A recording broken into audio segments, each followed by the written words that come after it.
రాజు నేనే మంత్రి మున్సిపల్ కార్పొరేషన్ల ఎన్నికలకు సరిగ్గా ముందు రోజు సీఎం రేవంత్ రెడ్డి చేసిన కామెంట్స్ ఇది.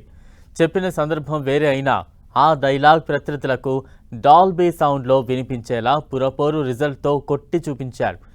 తనకెదురు లేదని మళ్లీ నిరూపించారు.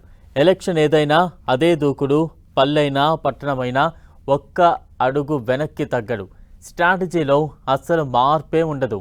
అలాని ప్రత్యర్థికి అంతుచిక్కడు. అదే స్ట్రాటజీతో అంతే వాడిగా, అంతకన్నా వేడిగా అపోజిషన్ లీడర్లను గొక్క తిప్పుకోనివ్వకుండా దెబ్బ మీద దెబ్బ కొడుతూనే ఉంటాడు. కొడితే దిమ్మ తిరిగి బొమ్మ కనబడాల్సిందే. అసెంబ్లీ ఎలక్షన్స్ నుంచి ఇప్పటివరకు ఏ ఎన్నిక జరిగినా ఆయనకు తిరుగులేదు. క్యాంపెయిన్లోనే సగం గెలిచేస్తాడు. తన కాన్ఫిడెన్స్నే పొలిటికల్ ప్రత్యర్థులకు గురి పెడతాడు.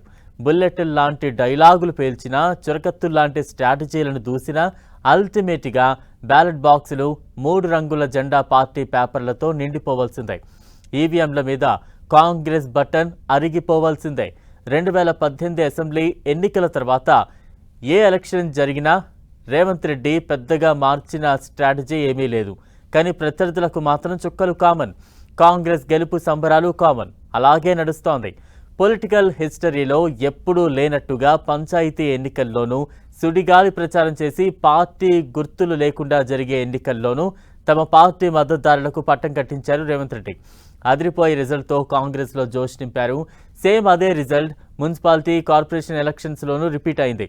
రేవంత్ రెడ్డి అన్నారంటే 3 రంగుల జెండా ఎగరాలంతే అనేలా రిజల్ట్ సాధించారు.